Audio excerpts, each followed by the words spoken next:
क्या अब भी मेरी तरह फॉरेक्स ट्रेडिंग में नए हैं? 12 साल, 12 लंबे साल मैंने फॉरेक्स में लगा दिए। ये मेरी ज़ाती कहानी है जो मैं अपने ब्लॉग पर अब जैसे नए ट्रेडर्स के लिए शेयर कर रहा हूँ। मैं एक आम सा बंदा था, ख्वाब बड़े थे, उम्मीदें और भी बढ़ी। जब पहली बार फॉरेक्स का नाम सुना तो दिल में ख्याल आया, बस अब जिंदगी बदल जाएगी, अब मैं अमीर बन जाऊंगा।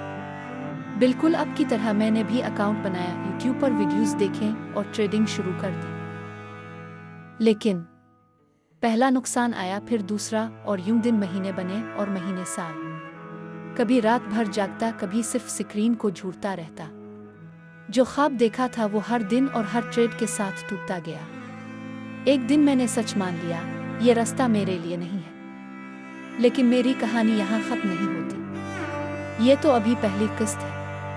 मैंने इस सफ़र से क्या सीखा और कैसे आप उन गलतियों से बच सकते हैं, ये सब मैं आपके साथ शेयर करूंगा।